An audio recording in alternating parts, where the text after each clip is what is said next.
Cieszę się, że spotykamy się dzisiaj po raz pierwszy razem w tej konstelacji z Tobą, drogi Donaldzie, w ramach Trójkąta Weimarskiego. Francja, Niemcy, Polska. Trójkąt Weimarski w sercu Europy jest bardzo ważnym znakiem naszej jedności. A jedność jest tak ważna. Nasze trzy państwa należą do państw udzielających największej pomocy dla Ukrainy w walce przeciwko imperialistycznemu agresorowi Rosji pod względem politycznym, wojskowym i finansowym. Stoimy ściśle i niezłomnie u boku Ukrainy. Pokazaliśmy to od początku i to jest ważne, for as long as it takes. Jasne jest, wspieramy Ukrainę. Jasne jest również, nie jesteśmy w stanie wojny z Rosją. Naszym wspólnym celem jest i pozostanie zapewnić, aby Ukraina mogła bronić się efektywnie przeciwko rosyjskiej agresji. Na rzecz tego angażują się Niemcy, Francja i Polska wspólnie z wieloma sojusznikami i partnerami w Europie i zza Atlantyku. I nie ustaniemy w naszym zaangażowaniu. Dzisiaj tu w Berlinie rozmawialiśmy o tym, jak możemy Ukrainę konkretnie jeszcze bardziej wesprzeć. Nasze przemyślenia opierają się na wynikach konferencji paryskiej. Za to raz jeszcze serdecznie dziękuję, drogi Emanuelu. Uzgadniliśmy dziś kilka głównych obszarów, między innymi od teraz będziemy kupować jeszcze więcej broni dla Ukrainy, a mianowicie na całym rynku światowym, co jest dobrą poprawą. Po drugie, rozbudujemy produkcję sprzętu wojskowego także przez współpracę z partnerami w Ukrainie. Po trzecie, powołamy w ramach formatu Rammstein nową koalicję zdolności na rzecz dalekosiężnej artylerii rakietowej. A po czwarte, również w ramach Unii Europejskiej wzmocnimy nasze wsparcie. W tym celu w tym tygodniu w Brukseli podjęliśmy bardzo ważne decyzje. Europejski Instrument na rzecz Pokoju otrzyma 5 miliardów euro, aby świadczyć dalsze wsparcie wojskowe na rzecz Ukrainy w tym roku i aby wzmocnić misję szkoleniową UE. Poza tym, jeżeli chodzi o nadzwyczajne zyski z rosyjskich aktywów, które są zamrożone w Europie, to wykorzystamy je, aby wesprzeć finansowo zakup broni dla Ukrainy. W poniedziałek spotkają się ministrowie obrony w Rammstein, aby omówić konkretną realizację. My trzej spotkamy się ponownie już w przyszłym tygodniu, aby podczas spotkania Rady Europejskiej podjąć te kwestie z naszymi partnerami europejskimi. Widzą Państwo, my trzej poważnie traktujemy nasze wsparcie dla Ukrainy i widzą Państwo również, solidarność i wspólne działanie są niezbędne w obronie pokoju i wolności w Europie. Bardziej niż kiedykolwiek wcześniej aktualna jest zasada, nasza jedność jest naszą siłą i szczególnie nasze trzy państwa, Niemcy, Polska i Francja, mają przy tym szczególną odpowiedzialność. Wczoraj przeprowadziłem szczegółową rozmowę telefoniczną z prezydentem Zełeńskim. Omówiłem z nim sytuację wojskową i rozmawialiśmy o tym, jaki rodzaj wsparcia jest teraz szczególnie potrzebny. On wie, że może na nas polegać. Ten sygnał wsparcia dla Kijowa ponawiamy dziś z tego miejsca. Absolutnie jasny sygnał wysyłamy również jednak w kierunku Moskwy. Prezydent Rosji musi wiedzieć, nie ustaniemy w naszym wsparciu dla Ukrainy. Stoimy niezłomnie i zjednoczeni u boku Ukrainek i Ukraińców. Bardzo dziękuję. Dziękuję bardzo, panie kanclerzu, drogi Olafie, panie premierze, drogi Donaldzie, szanowni państwo. Przede wszystkim dziękuję serdecznie, drogi Olafie, za twoje zaproszenie. Dziękuję za zorganizowanie w tak krótkim terminie tych rozmów dwustronnych oraz tego szczytu w formacie weimarskim. Po raz pierwszy rzeczywiście z udziałem Donalda i wydaje mi się, że było to spotkanie ważne. Jak powiedział właśnie pan kanclerz, wszyscy mamy wspólną i jasną wolę. Mamy spójne podejście, mamy tę wolę i mamy również działania. Te, które już zostały powzięte, są również decyzje, które podjęliśmy dzisiaj. Zrobimy wszystko, co będzie konieczne i tak długo, jak będzie to konieczne, aby Rosja nie mogła wygrać tej wojny. Będziemy kontynuować nasze wsparcie dla Ukrainy i narodu ukraińskiego tak długo, jak będzie to potrzebne i nigdy nie będziemy podejmować żadnych inicjatyw dążących w stronę eskalacji. Ale nasza determinacja jest niezwykle silna. Oprócz determinacji mamy również jedność. I to właśnie dlatego podjęliśmy decyzję o szeregu inicjatyw i zatwierdziliśmy dzisiaj na dzisiejszym spotkaniu i po szczycie w Paryżu 26 lutego cały szereg działań. Towarzyszy nam wspólne przekonanie. To nasze bezpieczeństwo i nasza przyszłość również są stawką w grze, jeśli chodzi o to, co dzieje się na Ukrainie. Jesteśmy solidarni z krajem, którego integralność terytorialna została naruszona. Robimy to w ramach prawa międzynarodowego, ale robimy to, ponieważ bezpieczeństwo Europejczyków i nasze bezpieczeństwo jest stawką w grze w Ukrainie. I to właśnie taką determinację chcemy przeciwstawić napastniczej wojnie Rosji. Decydowaliśmy o kilku konkretnych działaniach.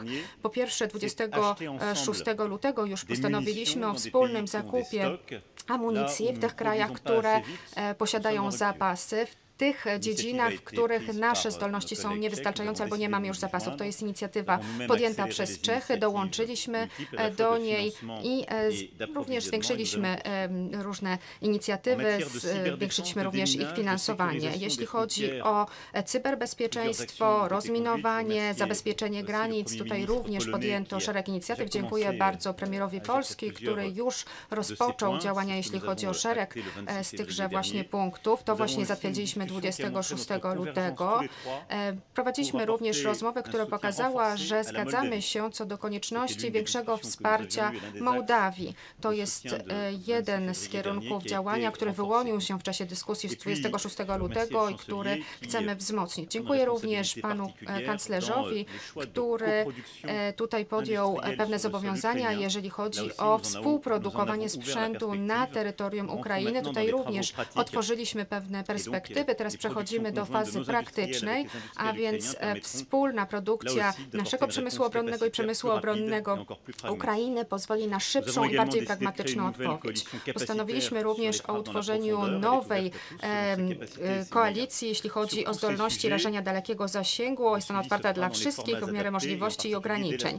Będziemy to robić w odpowiednich formatach i już w przyszłym tygodniu odbędzie się spotkanie naszych ministrów obrony, którzy będą rozmawiać o kwestiach operacyjnych. Dziękuję również szefom państw i rządów, którzy zaangażowali się w te inicjatywy. Mówię o krajach takich jak Holandia, Estonia, Litwa, Rumunia czy Norwegia. Na pewno wszystkich nie wymieniłam. Ponadto, jak powiedział przed chwilą pan kanclerz, chcemy nadal czynić postępy, jeśli chodzi o wzmocnienie naszej obronności i naszej pomocy. Bardzo cieszymy się, że znaleziono porozumienie, jeśli chodzi o Europejski Instrument na rzecz Pokoju, który ma realizować nasze cele. Chodzi o to, by wspierać produkcję europejską, ale jeśli produkcja europejska jest niewystarczająca, to chcemy mieć możliwość wykorzystania tych środków finansowych, aby dokonać nabycia w krajach trzecich, po to, aby wspierać Ukrainę. Chciałbym również, abyśmy mogli kontynuować współpracę z panem kanclerzem i z panem premierem, jeśli chodzi o możliwości długoterminowego finansowania wsparcia dla Ukrainy. Oprócz tego będziemy kontynuować wdrażanie naszej strategii w zakresie bezpieczeństwa. Będziemy bronić naszego stanowiska na posiedzeniu Rady Europejskiej w przyszłym tygodniu. Chcemy również stworzyć prawdziwą europejską strategię obronności i zapewnić odpowiednie inwestycje. Chodzi o dodatkowe wspólne programy, o zmniejszenie naszej zależności strategicznej i o prawdziwą politykę na rzecz bezpieczeństwa i obrony. Jeśli chodzi o wszystkie te tematy, to to dzisiejsze spotkanie pozwoliło na wzmocnienie naszej jedności i pokazanie naszej determinacji w tym ważnym formacie, jakim jest format Trójkąta Weimarskiego.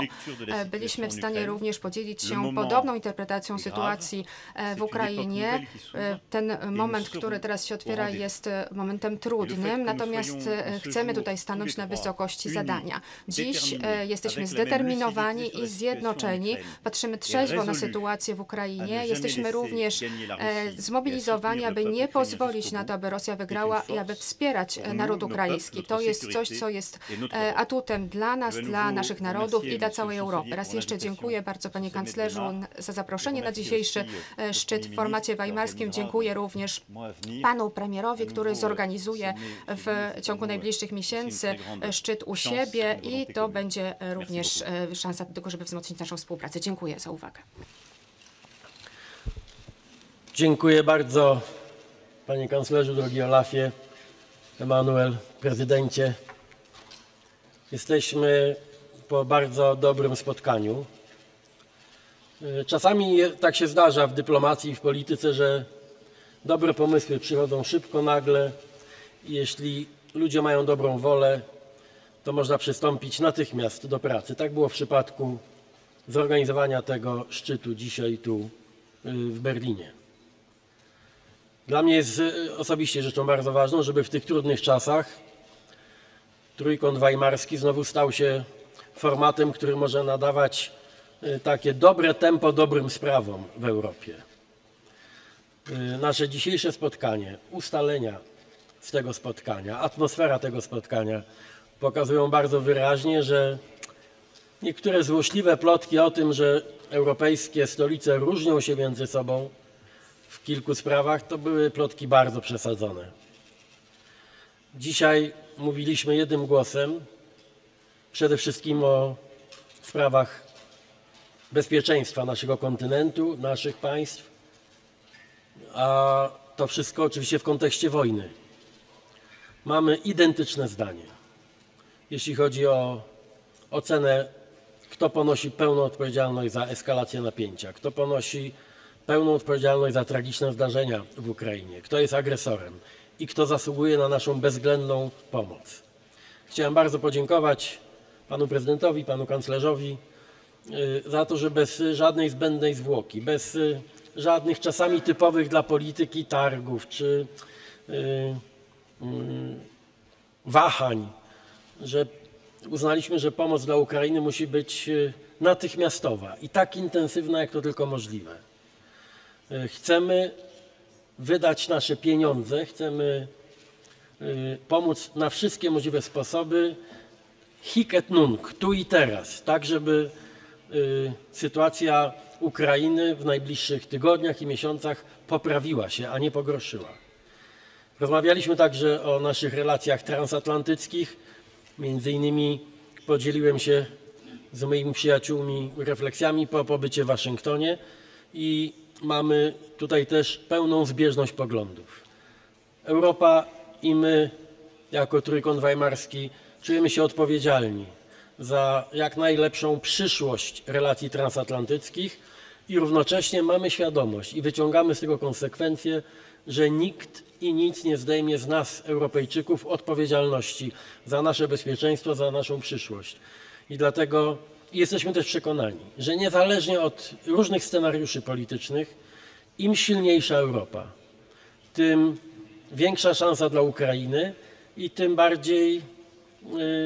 tym lepsze relacje dziś i w przyszłości, także te transatlantyckie. Silna, zjednoczona Europa jest pożądanym, najlepszym możliwym partnerem dla wszystkich bez wyjątku na świecie i w tym oczywiście także dla Stanów Zjednoczonych. Mołdowa będzie obiektem naszej szczególnej politycznej czułości. Bardzo dziękuję. Jestem bardzo przywiązany do pomocy dla tego kraju i cieszę się, że uznaliśmy, że będzie to jeden z naszych wspólnych priorytetów. Pomoc Mołdowie w tych też dla niej przecież trudnych momentach. Chciałem też, bo wśród wielu spraw poruszyliśmy także kwestię handlu z Ukrainą. Jak wiecie, my w Polsce mamy z tym dość szczególne problemy i chciałem bardzo podziękować za zrozumienie mojej argumentacji i za gotowość do wspierania tego polskiego punktu widzenia w czasie naszych rozmów w Brukseli. Poinformowałem pana prezydenta, pana kanclerza o tym, że współpraca z Komisją w tej kwestii jest naprawdę dobra. Ja jestem zadowolony z pierwszych efektów, ale jeszcze raz dziękuję za zrozumienie, bo to są trudne sprawy, ale dzięki wam one prawdopodobnie znajdą lepsze z punktu widzenia Europy, Polski i Ukrainy, lepsze rozwiązanie. Cieszę się, że przyjęliście moje zaproszenie. Serdecznie będziemy was witali w Polsce wczesnym latem i będziemy mieli okazję do podsumowania tego, co zrobiliśmy i do przedstawienia kolejnych wspólnych planów. Jeszcze raz bardzo dziękuję. To jest dobry taki nowy początek, nowe otwarcie Trójkąta Weimarskiego. To będzie naprawdę świetny format i wszyscy na tym skorzystają.